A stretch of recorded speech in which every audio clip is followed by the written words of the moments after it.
আচ্ছা মা গো বলো দেখি রাত্রি কেন কালো, সূর্য মামা কোথা হতে পেল এমন আলো?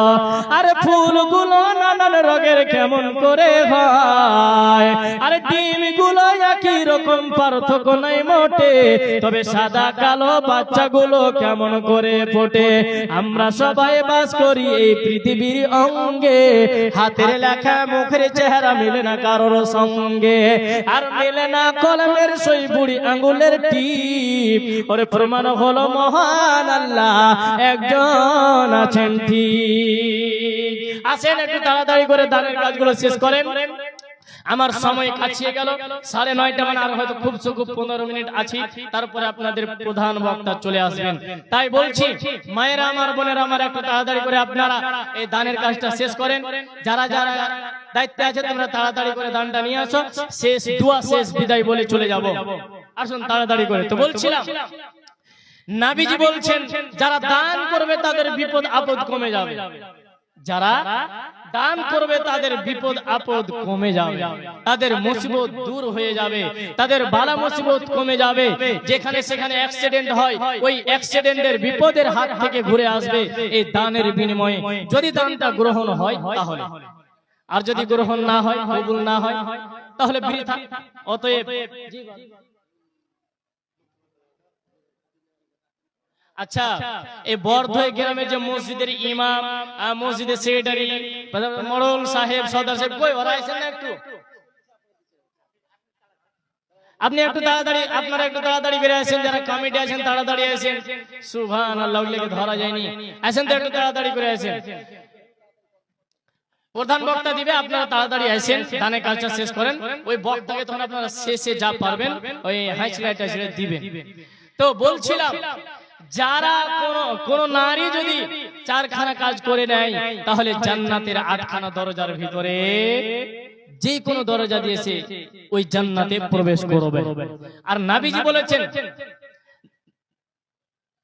বলেছেন যারা দান করবে তাদের বিপদ আপদ কমে যাবে, কারণ হাদিসের ভিতরে বলা হয়েছে as-সাদকাতু তারুদ্দুল বালা, যারা দান সাদকা করে, দান খায়রাত করে, এদের বালা মুসিবত দূর হয়ে যায়, বালা মুসিবত থেকে সে রক্ষা পায়, বিপদ আপদ থেকে সে রক্ষা পায়।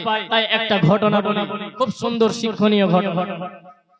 নবীর যুগে একটা লোক ছিল, ওই লোকটার ভিতরে ওই বাড়ি ছিল, ওই লোকটা একটা বাড়িতে বসবাস করত। ওই লোকটার বাড়ির পাশে একটা গাছ ছিল, ওই গাছে একটা পাখি বসবাস করত।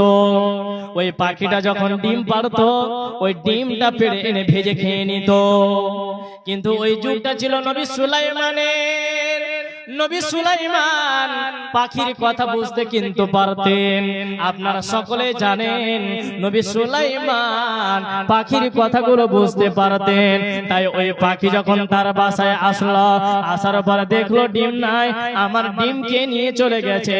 তাই কি করলো, ওই পাখিটা সঙ্গে সঙ্গে ওই নবী সুলাইমানের কাছে নালিশ জানালো আর বলল, ওগো নবী সুলাইমান, ওই লোকটা অমুক অমুক কাজ করেছে, আমার ডিমগুলো খেয়ে নিয়েছে, অতএব আজকে আপনি তার বিচার করে দাও। এই করে করে কয়েকদিন এই ঘটনা ঘটে গেল। সুলাইমান 2 জন লোককে অর্থাৎ ওই লোকটাকে ডেকে আনলো আর বলল, আজকের পর থেকে এই কাজে তুমি লিপ্ত হবে না, এই কাজ তুমি করবে না। আবার দ্বিতীয়বার পুনরায় এই কাজ করলা। পাখিটা কি করলো, সঙ্গে সঙ্গে নবী সুলাইমানের কাছে গেল আর বলল, ওগো নবী সুলাইমান, আজকে ওই ঘটনা ঘটে গিয়েছে, আপনি আমাকে বিচার করে দিন। সঙ্গে সঙ্গে নবী সুলাইমান 2 জন ফেরেশতাকে ডেকে আনলেন আর বললেন, এই গাছের ভিতরে তোমরা থাকো, যখন ওই লোকটা আসবে তখন তুমি ওই লোকটাকে গাছ থেকে ধাক্কা মেরে ফেলে দিবে। এই করে করে সুন্দর করে যখন ওই লোকটা গাছে উঠতে যাচ্ছে, গাছে উঠতে যাওয়ার আগে মুহূর্তে একটা ভিক্ষুক চলে এসে বলছে, ওগো বাবা, আমি 3 দিন থেকে প্রায় না খেয়ে আছি, আমার পেটে কিছু নাই, আমাকে খুব খিদা লেগেছে, একটু আমাকে ভিক্ষা দাও। ওই লোকটা কি করলো, গাছে উঠার আগে আগে ওই লোকটাকে ভিক্ষা দান করলো। YouTube channel Aliul Sheikh 786 Islamic जलसा सब्सक्राइब कीजिए।